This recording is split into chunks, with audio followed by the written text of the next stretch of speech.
घटिया गर्लफ्रेंड। रोहन और उसके सभी दोस्त होटल में पार्टी कर रहे थे। राजू, कमल और महेश सभी आपस में बातें कर रहे थे और चिप्स खा रहे थे। थोड़ी देर बाद रोहन, कमल और महेश तीनों की गर्लफ्रेंड भी होटल में आ जाती हैं और तीनों के साथ बैठ जाती हैं। लेकिन राजू अभी भी अकेला बैठा हुआ था, उसकी कोई गर्लफ्रेंड नहीं थी। तभी रोहन राजू को चिढ़ाते हुए कहता है, अरे राजू, क्या बात है, तेरी गर्लफ्रेंड अभी तक नहीं आई? अरे रोहन, क्यों उसके साथ मजाक कर रहे हो? तुम्हें पता है ना कि उसकी कोई गर्लफ्रेंड नहीं है। बुरा मत मानना यार, मैं तो बस मजाक कर रहा था। राजू कुछ नहीं कहता, पर उसे अंदर ही अंदर बहुत बुरा लग रहा था क्योंकि उसकी कोई गर्लफ्रेंड नहीं थी। थोड़े दिनों बाद राजू की एक गर्लफ्रेंड बन जाती है जिसका नाम सीमा था। राजू की गर्लफ्रेंड सीमा रोज उससे मिलने पार्क में आया करती थी। एक दिन सीमा का रोड पर एक्सीडेंट हो जाता है और हॉस्पिटल में उसकी डेथ हो जाती है। उस समय राजू शहर में नहीं था। शहर आकर जब यह बात राजू को पता चलती है तो वह बहुत रोता है और धीरे धीरे समय बीत जाता है और राजू एक कंपनी में नौकरी करने लगता है। एक दिन रात के करीब 1 बजे राजू को प्यास लगती है तो वो टेबल पर रखे जग को उठाता है, लेकिन उसमें पानी नहीं होता है। अरे, मैंने तो जग भर कर रखा था, ये खाली कैसे हो गया? फिर वो उठता है और किचन की तरफ बढ़ता है। जैसे ही वो फ्रिज खोलता है उसे लगता है कि उसे कोई बुला रहा है। राजू!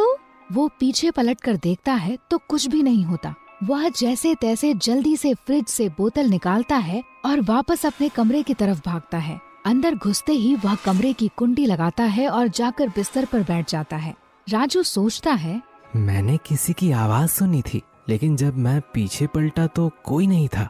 ये सब क्या हो रहा है? उसे उस वक्त कुछ समझ नहीं आता। तभी उसे अगले दिन ऑफिस में होने वाली मीटिंग की याद आती है। हे भगवान, सोचते सोचते रात के 2 बज गए हैं और कल बॉस को प्रेजेंटेशन देनी है, वरना मेरी नौकरी तो गई। फिर राजू पानी पीता है और कुछ देर करवट बदलने के बाद उसे आखिरकार नींद आती है। सुबह होते ही उसके बॉस रमेश का फोन आ जाता है। राजू, तुम्हारी प्रेजेंटेशन तैयार है ना? टाइम पर पहुंच जाना। जी सर, तैयार है, मैं बस पहुंचने ही वाला हूँ। इसके बाद उसके बॉस का फोन कट कर देता है और जल्दी से बाथरूम की तरफ भागता है और नहाकर बाहर निकलता है। जैसे ही वो फ्रिज से दूध निकालने के लिए दरवाजा खोलता है तब उसे लगता है जैसे कोई उसके पीछे खड़ा हुआ है। वो पीछे मुड़कर देखता है तो कोई भी नहीं होता है। ये क्या हो रहा है? रात को मुझे मेरा नाम सुनाई दिया और अब मुझे लगा कि जैसे कोई मेरे पीछे खड़ा हुआ है। उफ, क्या करूं मैं? आखिर क्या हो रहा है मेरे साथ? खैर छोड़ो, ये सब बाद में सोचूंगा। पहले ऑफिस निकलता हूँ, नहीं तो आज शामत आ जाएगी। राजू जल्दी से लिफ्ट में आ जाता है और नीचे पार्किंग से अपनी कार निकालता है और ऑफिस पहुंच जाता है। उसका बॉस कहता है, जल्दी कॉन्फ्रेंस रूम पहुंचो, तुम्हें प्रेजेंटेशन देनी है। इसके बाद राजू अपने केबिन में पहुंचता है और अपनी फाइल उठाता है और कॉन्फ्रेंस रूम की तरफ बढ़ता है। लेकिन उसके दिमाग में अभी भी रात और सुबह की बात घूम रही होती है। जब उसकी बारी आती है तो वो खड़ा होता है और जैसे ही फाइल खोलता है तो देखता है कि वो फाइल पूरी खाली है। उसने पिछले दिन जो कुछ भी इसमें लिखा होता है सब गायब हो चुका है। उसमें सिर्फ खाली पन्ने होते हैं और कुछ नहीं। उसे कुछ समझ नहीं आता कि आखिर ये कैसे हुआ। उसके एकदम पसीने छूट जाते हैं। हे भगवान, ये क्या हो रहा है? मैं तो पूरा काम करके आया था, इसमें से सब कुछ मिट कैसे गया? अब तो पक्के में मेरी नौकरी गई। मैं क्या करूं? इतने में उसका बॉस रमेश कहता है, राजू, किस बात का इंतजार कर रहे हो? प्रेजेंटेशन शुरू करो। राजू डरते हुए कहता है, बॉस, दरअसल वो मैं कह रहा था कि मैं। उसकी बातें सुन उसका बॉस गुस्से में कहता है, अरे राजू, क्या कहना चाहते हो? साफ साफ कहो, टाइम वेस्ट मत करो। किसी तरह हिम्मत जुटाकर राजू कहता है, बॉस, इस फाइल से प्रेजेंटेशन गायब हो गई है। उसका बॉस आग बबूला हो जाता है। राजू, क्या तुमने मुझे बेवकूफ समझा है? ऐसा कैसे गायब हो जाएगी प्रेजेंटेशन?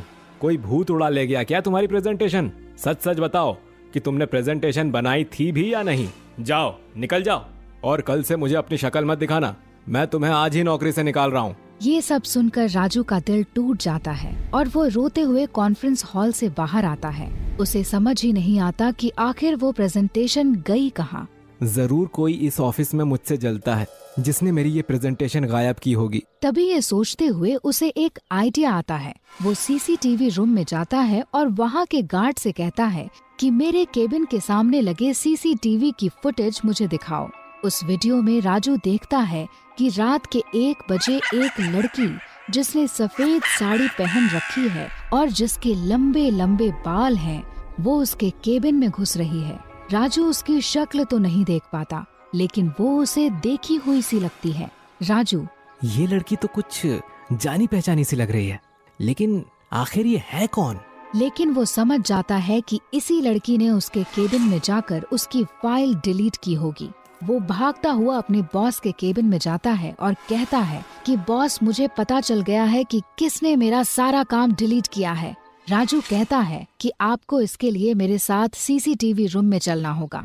राजू अपने बॉस के साथ सीसीटीवी रूम में पहुंचता है और गार्ड से कहता है कि वो कल वाली वीडियो जरा फिर से प्ले करना। जब गार्ड उस वीडियो को प्ले करता है तो इस बार वीडियो में कोई लड़की नहीं दिखती। उसका बॉस पूछता है, क्या हुआ राजू, तुम मुझे क्या दिखाने लाए थे? बॉस, अभी कुछ देर पहले मैंने इस वीडियो में देखा था कि एक लड़की मेरे कमरे में घुस रही है। राजू, लेकिन अब इसमें कुछ भी नहीं दिख रहा। उसका बॉस चिल्लाते हुए उसे कंपनी से बाहर निकाल देता है। नौकरी चले जाने से राजू को नींद नहीं आ रही थी। इधर उधर करवट बदलते बदलते रात के 1 बज जाते हैं और फिर से उसे प्यास लगती है। वो उठता है और फिर से उसके जग में पानी नहीं होता। वो हैरान होकर किचन की तरफ जाता है और जैसे ही फ्रिज खोल के देखता है उसे आवाज सुनाई देती है, राजू। वो जैसे ही पीछे पलटता है तो उसने देखा कि पीछे उसकी गर्लफ्रेंड थी, जिसकी 2 महीने पहले एक्सीडेंट की वजह से मौत हो गई थी। उसने सफेद साड़ी पहनी हुई थी और उसके बाल भी खुले हुए थे। सीमा, तुम तो... हाँ, अब मैं भूत बन चुकी हूँ। मैं ही कल तुम्हें रात में आवाज दे रही थी। मैं ही आज सुबह फ्रिज के पीछे खड़ी थी और मैंने ही तुम्हारी प्रेजेंटेशन वाली फाइल डिलीट की थी। मैंने ऐसा क्या किया कि तुम मुझसे बदला लेने आई हो? एक्सीडेंट के बाद मैं हॉस्पिटल में थी, लेकिन तुम मुझे एक बार भी देखने नहीं आए। मैंने तुम्हें कितना याद किया, कितनी बार तुम्हें फोन किया, लेकिन तुमने मेरा फोन भी नहीं उठाया। तुम मुझे गलत समझ रही हो सीमा, ऐसा नहीं है। मैं शहर में नहीं था, मैं तो शहर से दूर था। तुमसे बहुत प्यार करता था और तुम्हारे मरने के बाद कई दिन तक रोता रहा। सीमा को जब ये सच्चाई पता चलती है तब उसे अपनी गलती का एहसास होता है। मुझसे बहुत बड़ी गलती हो गई राजू, मुझे माफ कर दो। आज के बाद मैं तुम्हें कभी परेशान नहीं करूंगी। और ये लो तुम्हारी प्रेजेंटेशन की फाइल। कल इसे अपने बॉस को दिखा देना, वो तुम्हें तुम्हारी नौकरी वापस दे देंगे। तुमसे मिलने के लिए अभी तक मेरी आत्मा तड़प रही थी, लेकिन अब मुझे मुक्ति मिल जाएगी। इसके बाद दोनों एक दूसरे के गले लगते हैं और सीमा की आत्मा गायब हो जाती है।